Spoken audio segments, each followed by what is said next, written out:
I started as a student at Troy in 1991. And so I think the first class I took in bib grades was an economics course. And in the old, I guess in the second renovated version of bib graves, there was a big portrait, this portrait, that's in my office now, of Jeff Sorrell that was on the second floor of bib graves, just kind of stuck in the hallway. It was behind a piece of glass that you walk by it and you wonder, who in the world is this guy?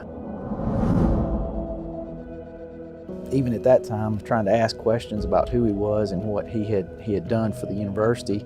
You see his name on the chapel, you see his name on the side of the Arts and Science building as well. And so that was my first question about who the guy was in the brown hat in the hallway of the business school.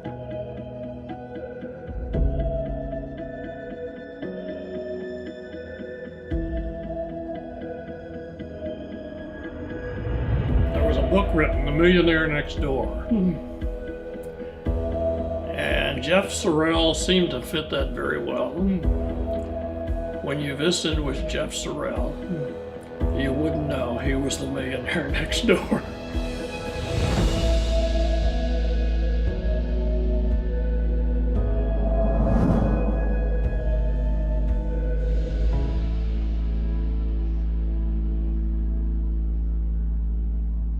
Anise was staying with my mother and father when I was born, and she became more or less another mother to me. As I always said, I was real lucky to have two mothers because they both treated me the same. She had this thing about reading that was all but unbelievable. She belonged to about 10 book clubs of the month. And sometimes she'd get 2 or 3 books, the same book from different clubs. And when she did, she'd always give me one of them. And if you went through some of the books that we've got here, you'd see her name. And she'd always write her name, and she might make a comment about the book. But she would read, sometimes she got a book she liked, she might read it 10 or 12 times over again. When Anise told me, came down to one day and she said, I got something I have to tell you. And I said, what's that? She said, I'm fixing to get married. And I cried all day long about that. I was so upset. I didn't know what marriage was, except I knew that it meant that she wouldn't be coming back to see us like she used to. I had never met Jeff, and she brought him down the next weekend. And of course, I immediately liked Jeff a great deal. I mean, he was easygoing, smart man, good man. Anise, after they got married, Anise started working in the office, in Jeff's office there in Seco. He was in the lumber business and cattle business. And she ran the offices. Anise was an expert bookkeeper and prided herself on the details. Jeff was more of a conceptual type person. If he thought about something wanted to do, he'd do it. Snap. And that's why they called him Snap. He made decisions just that quick. So, I've always said the opposite attracts. And I assume that was so. He had, in those days when timber was not as valued as it is today, and people would clear land mainly for row crops. And so they had what you would call in those days a peckerwood sawmill.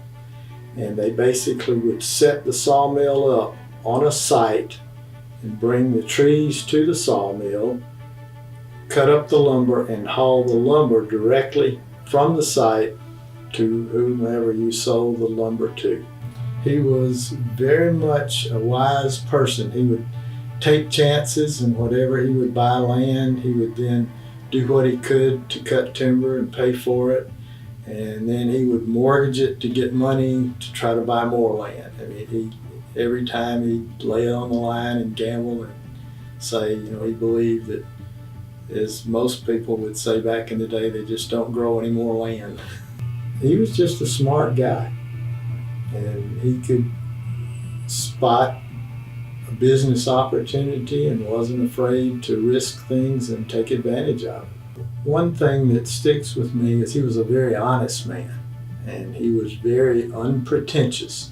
He drove just a basic model Chevrolet car, and he would take it into the pastures and into the woods, and he just made sure that his people set the woods roads up so that they did not scratch his car. And when he dealt with people, a lot of us have a tendency, when you feel like you've been wronged, to get even or to get mad. He was just very even-tempered. He would probably never even say anything to the person, but he'd never do business with them again and never give a reason for it.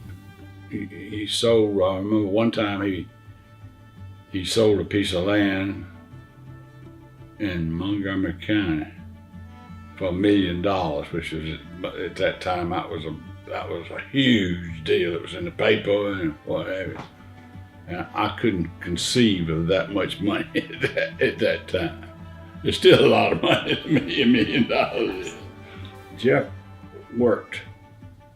I can't tell you how hard that man worked. He worked unbelievably. I know that he used to work, and of course he had land all over the place, and he had to ride around and look at it and see about the cows that were there and all this, even though he had a lot of people working for him. But a lot of times, if he was there at the end of the week, he had a little store there, an office there in Seco, and he would loan money then. So he always was thinking about making money. And he knew how to make money, no doubt about it. He could make money when anybody else couldn't. I remember one thing that stays in my mind, always will be in my mind, that years ago, when I was a young boy, there were no deer or turkey in this part of the country. And the state made a deal with Jeff to stock some of his land with deer and turkey. And they stocked it, and then they didn't allow any hunting on that land for years and years. And he called me one day and said, "I've got something I want to show you." And I drove up there to see what it was, and we got in his pickup and rode back up the top of the hill in Seco. I said, what are we going to do? He said, "I'm going to show you some turkey and deer." And about that time, a turkey ran across the road, and I was so excited, I'd never seen a wild turkey before. And it was just one turkey. And I said, "I can't believe that." He said, "Wait just a minute." And we got to the top of the hill, and you could see down at the bottom a big, huge pasture down around the river bottom. And it looked like there were 10,000 turkeys down there. I never seen as many turkeys in my life. For his efforts, and I guess it was 1969, he was elected to be Conservationist of the Year and got an award from then Governor Albert Brewer for his efforts. And there are obviously a lot of deer and turkey in this area now. But he always had a way of figuring out how to do something. And that's what we see so little of now, is that people don't seem to think any further than they can see. And of course, he was always looking ahead. And for both of them,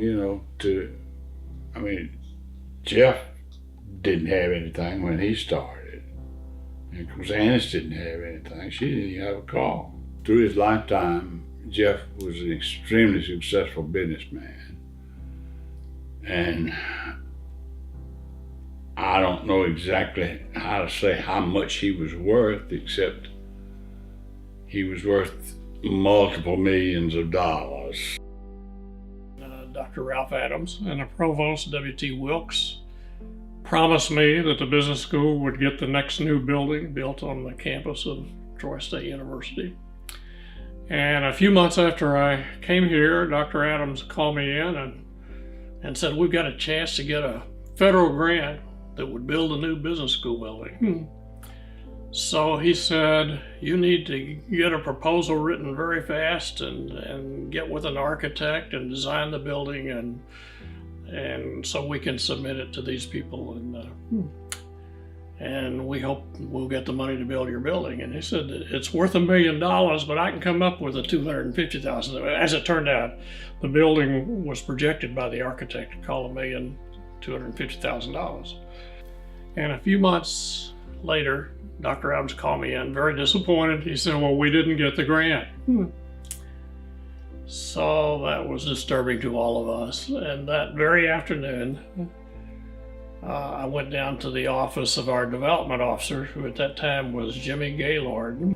And I told him our story about losing out on the grant, how we desperately needed this new building for the School of Business and Commerce. And I said, is there any chance you would know someone who might have sold some property, who could give us $1 million, or who might have sold some property recently and would have a big capital gains tax due? And it could be advantageous for them and us for them to make a gift to the university for this purpose. And Jimmy says, well, I can't think of anyone. But when I came to the office the next morning at 8 o'clock, Jimmy Gaylord was at my door. And he said, last night I just remembered, Jeff Sorrell recently sold a piece of property for $4 million. And he bought it right after the war, mainly because of the timber that was on the land, and he sold more timber than he paid for the land by far. So his basis is zero in this land. So he said he's got a big capital gains tax bill coming. And I said, well, do you know him well? And he said, I know him, but I don't know him well enough to ask for $1 million. So he said, but I know someone who does, Dr. J. O'Connell, who I also knew at that time, one of the local physicians here. And so I said, okay, let's see if we could interest the gentleman in doing this. And we made some initial inquiries, and then I went down to Montgomery to the architect's office and took our design for the building and had him put Jeff W. Sorrell, School of Business and Commerce, on the front of the building. And we gave it to him, and he seemed very interested. And so we were excited about that prospect. Unfortunately, a few months later, before we really felt we had finalized things, Mr. Sorrell died unexpectedly in Houston, Texas at the MD Anderson Cancer Center. So we were hopeful that he had included his wife in the discussions and deliberations regarding the gift to the university, but we didn't know that. And of course, you don't immediately want to go to a widow to inquire about things like that. So we let it go for a while, hoping that that would be the case, and perhaps we had included us in his will. But I pick up the Troy Messenger, and Mrs. Sorrell had died, and I know I was very sorry to hear that, and I presume there was probably little likelihood that anything would develop for the School of Business. But fortunately for the university, Mr.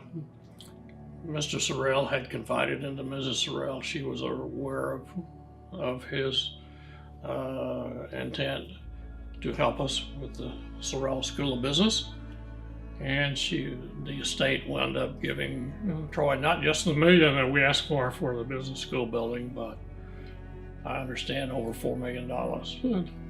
She would be thrilled beyond, you couldn't even explain it. It would thrill her so much. I think Mr. Sorrell would just be so pleased that he's been recognized and that he was able to make a difference in collegiate education for business. I don't know that they really had any idea of the full impact, because I don't know that anyone could have had that kind of impact. I think that not having a perspective of the College of Business before that gift, but afterwards, it just made so many things possible. Laid a foundation which is still being built upon today, And I just know by reputation, Mr. Sorrell, he had a fine reputation being an honorable man, and was obviously tremendously successful as a businessman in very different fields, and timber and farming, and of course I know he was a passionate hunter too, so he did a lot for livestock. But from a business standpoint, I think the gift to the university just really helped transform the university from solely a teacher's college to a university with multi-curriculum, different schools and colleges within the university. And I think today the College of Business is the largest college on campus and the school on campus as a result really of that gift. I just don't know that the School of Business would have prospered the way it has had that gift not been given when it was given to. I think the timing was very important in the life and the history of the university, as well as, of course, the size of that gift. But I just think that was really so timely, and it was very prescient of those people to go out and have the wherewithal and the foresight to go out and ask for that gift, and certainly the family for giving that gift to the university. It's still paying dividends today, and I think that honestly the best days of the College of Business are yet to come, all building on that one gift. We're truly trying to integrate the vision, I think, of the success that Mr. Sorrell had in the business world. His influence that he had in, I think in wildlife preservation and areas of sustainability when it comes to the environment. I think that was, another contribution that he made that was very important to the people in this region. And then Annis's, love for reading and love for education, to make sure that we bring those together for our students. It became obvious how important reading and education was to Annis. And so, the representative portrait that we have here with the books in it, was purposeful in what it was meaning to display of how important that was to her life. So, what we're trying to do in the business school to tie all of this together is, for example, I'm starting a reading club for all business students that will start this fall. And we're going to continue to promote reading within the business school as something that will, not only reading that they'll have, within their curriculum. All of our students are reading as part of their education, but adding some new readings to what we do in the business school that helps promote, ethical behavior, thinking, more like an entrepreneur. And really what I think of it is life lessons that we can use reading to help our students develop. This whole exploration of history that we've done with, better understanding who they were, is really more about, making sure that the future of the college is grounded on a very strong history of, caring for students, knowing that work ethic really matters in a successful life and career. And they really embody that, and we want to make sure that there's a strong sense of pride when you hear the Sorrell College name with Troy University. How can a hat change a life? In the world that we live in today, one thing that when I think about what makes for a successful life is simplicity. The older that you get, the more that you realize it's the simple things that matter. And for us, what would be a greater way to, simplify what we stand for than with a single image of a brown hat?